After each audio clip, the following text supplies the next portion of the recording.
Y aunque esta no es una entrevista entre comillas política, los candidatos al Consejo de Participación Ciudadana y Control Social no deben estar afiliados a ningún movimiento político, así lo determina, pero nadie duda que de una u otra forma son sujetos de una participación en actividades que, si bien tienen que ver con la transparencia y el control social, también tienen connotaciones políticas. De hecho, lo que está viviendo en este momento el Consejo de Participación Ciudadana no es otra cosa que el reflejo de una serie de situaciones de tipo político. Para hablar de esto y para hablar de sus propuestas, es un grato placer saludar al abogado Allen Berbera, candidato a esta institución. Abogado, ¿cómo le va? Qué gusto verlo. Buen día. Sí, muy buenos días. Muchísimas gracias a toda esa gente maravillosa de la península. Gracias por esta oportunidad de conversar sobre todo de la situación actual, como usted muy bien refiere. Yo creo que más importante también, y lo que más nos interesa a los ecuatorianos, el futuro. ¿Qué va a ocurrir en el futuro inmediato, ¿no? ¿De dónde me llama, abogado? ¿Dónde está usted en este momento? Sí, en este momento estamos en Guayaquil, terminando unos recorridos por circunscripción 1, 2. Mañana vamos a estar visitándolos a nuestros compañeros, amigos en la península. Vamos a estar en Libertad, en Santa Elena, y vamos a pasar por Manglar Alto. Pero bueno, usted como que se quiere ir de playa, abogado, ya. Usted como quiere ir a disfrutar la gastronomía de la zona norte nuestra, aprovechando el recorrido. Sí, siempre es grato estar en la playa, pero no, de ahí tenemos que volver a Guayaquil, de ahí vamos a estar en Azuay, de ahí vamos a ir a Loja, El Oro, nuevamente Guayaquil, y después Manabí, Esmeraldas y finalizando en Guayaquil. Oiga, abogado, pobre estómago, pues, porque comer, mire usted, mariscos en la costa, mote en la sierra, en Cuenca, de ahí pasar a comer cuy y otras cosas más. Uy, Dios mío, qué estómago. O sea que usted es de guayaquileño, abogado. Usted está en Guayaquil, sí, reside en Guayaquil. Cuénteme su carta de presentación. ¿Cómo se muestra? Sí. ¿Qué es lo que usted es para decirle a la gente, vote por mí para este consejo? Sí, muchísimas gracias. Soy Allen Berbera. Estoy en el casillero número 2 para el Consejo de Participación Ciudadana en la papeleta de hombres.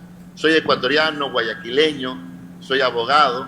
Me gradué a los 21 años de abogado, bastante joven. De ahí a los 28 años obtuve mi PhD en España.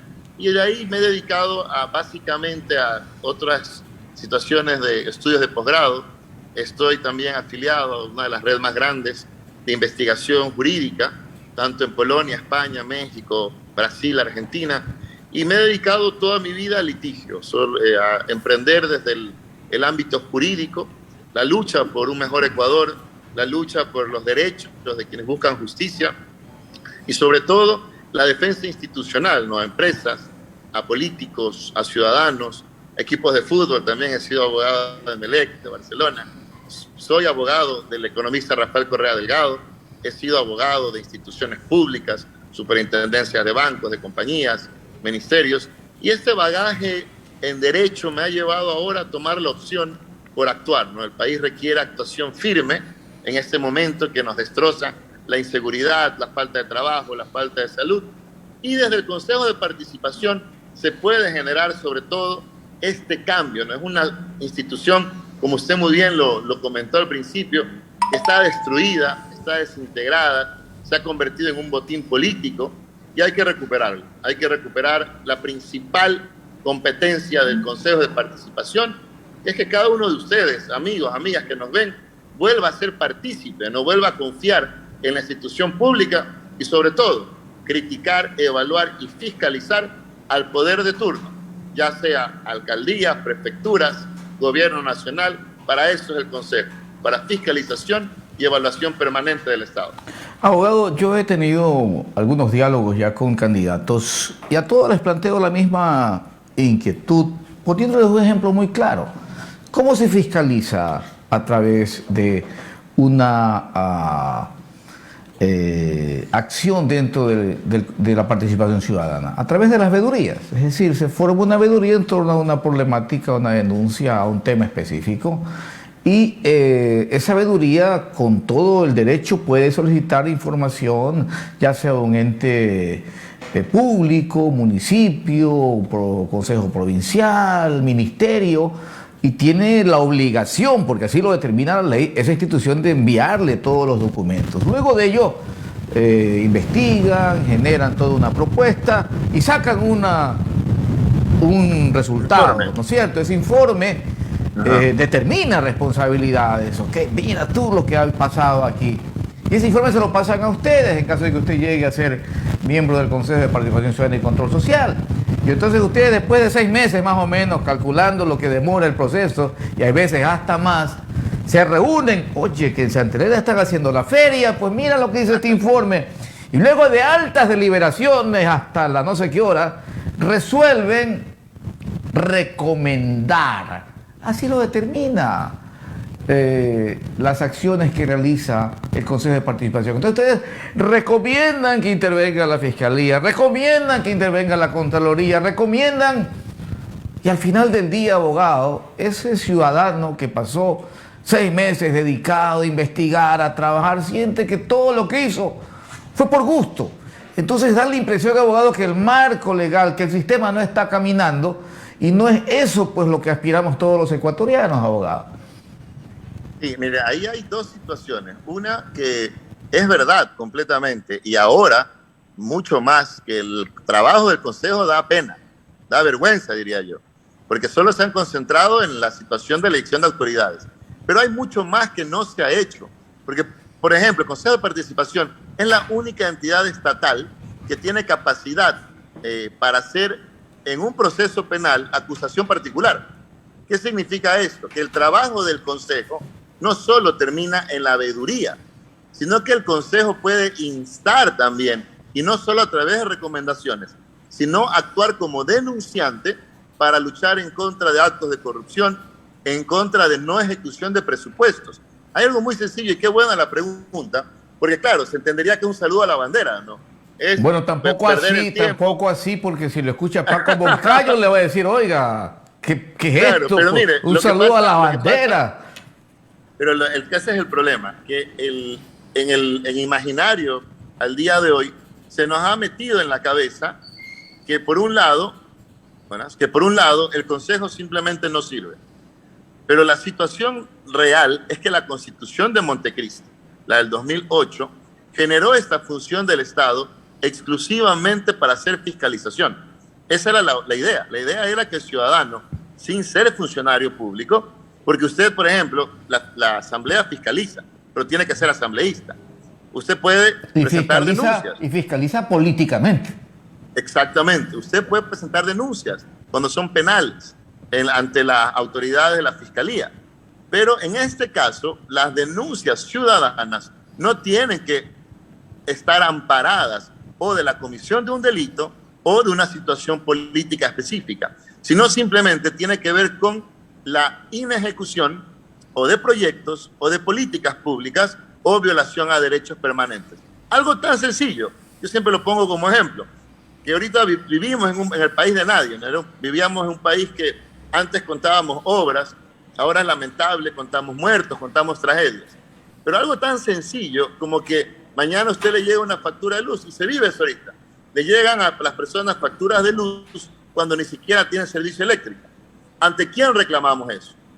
Porque claro, no es que hay una comisión de un delito específicamente, y no es un acto político. Para eso sirve el Consejo de Participación. Le pongo un ejemplo en Santa Elena, pues, abogado. ¿Qué le parece? A ver, una familia modesta, cuyo consumo mínimo de agua no llega a $4. No tuvo plata para pagar. Y le cortaron el agua. ¿Sabe cuánto cuesta la tarifa de corte y recolección? $19.50. Y su consumo es $4. Y están parados por un reglamento, por una decisión. Están parados. Ahí está. Ese tipo de decisiones absurdas, de situaciones absurdas, que no tiene sentido, imagínense. Si tengo un consumo de $4 para $20 por reconexión. Para eso sirve el Consejo de Participación. Muy buen ejemplo. Porque eso básicamente es derecho de consumo. Entonces, desde el Consejo, ¿qué se puede instar? Se puede instar generar observatorios permanentes, en este caso, ¿para quiénes? Las concesionarias que tienen esa administración pública. Y no se puede generar un valor accesorio mayor a la deuda del consumo. Entonces simplemente desobedece ya una situación siquiera de lógica. Ahora, entonces, compañero, abogado, no solamente eso, sino que no deberían ni cortarle el agua, pues. Es consumo humano, es primordial, es subsistencia, es vida. Eso, mire, eso es fase 2, porque por eso le decía, el Consejo de Participación tiene competencias clarísimas. Participación ciudadana, control social y designación de autoridades. La participación, ¿a qué nos lleva? A generar de forma permanente fiscalización por parte de la ciudadanía. De ahí viene la parte de control social, que básicamente es lucha anticorrupción, denuncias para derechos de consumidores, denuncias para violaciones de los derechos. Entonces, esta fase se tiene que generar construyendo primero confianza, porque es normal, porque ahorita, ¿quién confía en este gobierno? Nadie. ¿Y quién confía en el Consejo? Y yo le pregunto, ¿quién confía en este Consejo? Pues, porque le pregunto ¿cuántas acciones directas de denuncias a la Fiscalía ha presentado en los últimos años el Consejo de Participación? Usted puede creer algo que es tan absurdo que ni siquiera que hay 300 funcionarios nada más trabajando para el Consejo de Participación en todo el país. ¿Cómo es posible que la figura, la función más importante del Estado, que es la que une a la ciudadanía con el espectro público, con la cosa pública, no tiene ni siquiera presupuestos de funcionamiento? Por eso es que se han concentrado estos piratas únicamente en lo que quieren, componendas, reparto y asignarse a los funcionarios públicos a las entidades de control. Y esa es una forma que vamos a recuperar el Consejo de Participación. Es necesario fundamentarlo en valores. Esta campaña que estoy iniciando, que ya hemos iniciado, sobre todo se basa en valores primero de cambio, de conocimiento, de convicción. No vamos a ir a improvisar, sino vamos a ir a que se cumpla la ley. Ya existe la legislación, ya existen los reglamentos, pero no ha habido voluntad política, en este caso de la función de transparencia y control social, de ejercer un verdadero control. ¿Y cuál es el problema? Ahora, que encima recibe un ataque permanente desde el Consejo de la Judicatura, a través de estas acciones de protección, desde el Ejecutivo, cortando presupuestos y llamando por teléfono a ver quién queda. Entonces hay que recordar que la Constitución da la capacidad al Consejo de interferir y fiscalizar en cualquier aspecto que se involucre el funcionario público, la actividad pública e inclusive actividad privada que preste servicios públicos. Entre ellos los medios de comunicación, nosotros que tenemos que también hacer rendición de cuentas. Abogado, mire este papel, este librito chiquitito que tenemos aquí. 100 artículos, un pobrecito, dice Ley Orgánica de Participación Ciudadana. Ahí está, este es un marco legal para que nuestros ciudadanos puedan trabajar. Mire la antigua Ley de Comunicación, hasta en tamaño nomás, ¿no? Hasta en tamaño. Mire el COTAD, mire la Ley de Partidos Políticos. Pero la de Participación Ciudadana, chiquitita la pobre. Este ejemplo se los muestro a todos los candidatos y les digo, esta es la importancia que le están dando a la participación ciudadana. Esta es la importancia que le están dando a la rendición de cuentos, no de cuentas que se dan en tantas instituciones.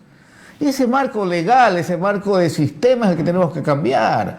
Y no lo van a cambiar ustedes, abogados, en Quito. Tienen que venir acá a territorio también, pues. Tienen que hacer vida presencial. Parte del plan de trabajo que vamos a generar es acercar cercanía para el Consejo de Participación. ¿Cómo es posible que el Consejo está desde Quito encerrado en 4 paredes, custodiado por la policía? ¿Qué clase de participación puede generar? Tenemos que devolver la participación a territorio. Por ejemplo, ¿qué queremos hacer cuando lleguemos? Hacer plenos del Consejo en territorio. Conocer de primera mano cuál es la necesidad directa de los ciudadanos en Santa Elena, en Libertad, en Manabí. Me dice lo maravilloso sería poder sesionar 2 veces al mes en la costa, 2 veces al mes en la sierra. ¿Por qué no? Alguna vez con nuestros compañeros migrantes también. Entonces es importantísimo recuperar el Consejo con participación. Respecto al marco legislativo, hay que recordar que exactamente con el mismo marco legislativo el Consejo sí funcionaba. Llegó un momento en que con el liderazgo de Rafael Correa, desde el Ejecutivo, y con la coordinación de los restos de funciones, teníamos un país que llegamos a ser el segundo país más seguro de América. Entonces no es una cuestión simplemente de ausencia legislativa o normativa, sino también de voluntad política. Y está claro que nos han engañado. Pero entonces está claro estamos hablando de injerencia política de otras funciones. Porque si supuesto, estamos hablando que el Ejecutivo era el que estaba y determinaba las acciones, no tenía la libertad de actuar el Consejo de Participación Ciudadana, o él estaba dirigido, pues. No, al revés. A ver, ¿cómo es explíqueme, que no entendí esa parte. Porque sencillamente tuvimos un Consejo de Participación que sí funcionaba. Llegamos a tener unos índices como ningún país de Latinoamérica. Vino el año 2018 con la consulta mentirosa de Lenín Moreno, con Guillermo Lazo, que también fue parte de ella, y crearon ¿qué cosa? El Consejo de Participación Transitorio, que lo conocieron como Trujillato. ¿Qué ocurrió después de esto? Se acabó la institucionalización del país. Este consejo, y en los anexos estaba la trampa, creó un Consejo de Participación Transitorio que modificó completamente el funcionamiento de las autoridades y las instituciones de control. Tanto así que eligieron Corte Constitucional cuando ni siquiera estaba en su competencia. ¿Esto por qué lo digo así? Para que la ciudadanía pueda comprender de forma sencilla. Cuando teníamos un Consejo de Participación bueno, honesto, que funcionaba, con todos sus defectos, al país le fue bien. Vino un Consejo de Participación nefasto, transitorio, que desde ahí para acá simplemente no ha funcionado. Todos han terminado presos, destituidos, ahora nuevamente destituidos, a la fuerza con la policía puestos ahí, y por eso está como están las instituciones. ¿Y que no los ¿Cuál quieren? es la forma de recuperarlo? Teniendo nuevamente un consejo conformado por personas, primero honestas. ¿Qué significa ser honesto? Saber a qué se va a hacer, tener la convicción y la preparación suficiente para ir a generar instituciones que defiendan a la ciudadanía. Abogado, ¿en qué casillero lo encuentran usted? ¿Cómo lo ubican? Porque a veces las fotos son tan chiquitas que uno dice, "Ajo". Ayer estaba haciendo un ejercicio de votar aquí en radio, ¿no? Me busqué unos papeles y yo más o menos ya sé por quién voy a votar a nivel de cómo es de local, pues, ¿no? Pero me demoré más o menos en la votación de autoridades locales, unos 3 minutos más o menos seccionales. Entonces entro al Consejo de Participación Ciudadana, ¿no? Y digo, de TIC, Marín, de doping, güey, cúcara, mácara, tite de fuego, porque la verdad es que no conozco a muchos aquí, ¿no? Usted es conocido porque usted ha sido abogado de Rafael Correa, entonces la gente ya de una u otra forma lo conoce. Por ahí está Roberto Gilbert, que es dueño de una clínica, por ahí hay un colega de AER, que también ha sido otro, y los que voy entrevistando, voy conociéndolos definitivamente, ¿no es cierto? Llego a las mujeres y me digo, puchica, aquí sí que me la veo más fea todavía, pues no, porque comencé, ándale aquí, dale y dale y dale. Así que no me quedó más que hacer lo mismo, ¿no? Y que sean 3, pues, ¿no? Porque si no, me anulan el voto, pues, ¿no? Anula el voto. Y llego al otro y me puse a bailar el tandaspi, como es el salta-salta, el salcayasca, porque como es algo de pueblos y nacionalidades, a ver si me daba el ritmo con alguno de ellos, ¿no? Y entonces me demoré 5 minutos, totalmente, sin la consulta. Y yo se supone que soy una persona más o menos enterada, conocida y que ya estoy más o menos preparado. Entonces, si la consulta 5 minutos, yo digo, vaya, o sea que en hora vamos a tener 12 votantes y por 10 horas 120. O sea que no se va a quedar sin votar un montón de gente. Exactamente. O la otra, va a haber gente que, yo no pierdo el tiempo en esto, yo no los conozco. Y es peor todavía. Mire usted el riesgo que estamos teniendo, abogado. Sí, mire, lo que usted está comentando, es una situación gravísima. ¿Sabe por qué? Porque esto lo que ocasiona es el debilitamiento de la democracia. Sobre todo porque el Consejo Nacional Electoral y las autoridades que deberían ser de control, lejos de explicar a la ciudadanía cómo se debe efectuar el voto, lo que se han dedicado a hacer es desinformar para que la gente no sepa qué va a suceder. Nos vamos a enfrentar el día, imagínense en Guayaquil con estos calores, a 7 u 8 papeletas. La gente va a tener que votar, y usted muy bien lo ha dicho, la gente no sabe, más o menos tiene el conocimiento que tiene que votar por alcalde, prefecto, concejales, juntas parroquiales. Pero aparte de eso hay 3 papeletas para el Consejo de Participación. hombres, mujeres, nacionalidades. Y aparte, la de consulta popular. Entonces, esto es lamentable, porque encima la ley, el Código de la Democracia, ¿qué dice? Que no se puede hacer consultas populares o consultas o referéndum que cambien la Constitución un año antes de las elecciones. Entonces, sí es lamentable que se haya transgredido toda la legislación solo por trampear, solo porque el gobierno quiere hacer esa consulta popular para que permanezcan las autoridades de control que ya están ahí. Aquí su servidor, Allen Verdera, está en el casillero número 2, en la papeleta de hombres. Recordar, venceremos, victoria, paz, amor, justicia, lo que necesita el país. El casillero número 2, en la papeleta de hombres, Allen Verdera. Recuerde que la elección es individual, no es por lista, no es en plancha, y únicamente puede votar de 1 a 3 candidatos en la papeleta de hombres. Si vota 4, se anula. Lo mismo en el de mujeres y en el de pueblos y nacionalidades, solo 1. Si vota 2, se anula. Abogado, qué gusto verlo. Cuídese. Éxitos en la campaña. Gracias, bendiciones y nos vemos mañana. Península, un abrazo grande. Ojalá que podamos descifrar ese crucigrama. Sí. O un sudoku. Todo, o sudoku, ¿qué más prefiere? Sobre todo con conciencia, saber por quién se va a votar, y tenemos que recuperar el país que era el milagro ecuatoriano y abandonar este desastre que tenemos. El abogado muchísimas gracias. Allen Verdera, candidato al Consejo de Participación Ciudadana y Control Social. Amigos, hacemos una pausa. ¿Me tienen una sorpresa? Dice cierto, no lo sé. ¿Qué será? Vamos a ver si es verdad. Mientras tanto, hacemos la pausa. Ya regresamos con más de nuestro programa. Ya venimos.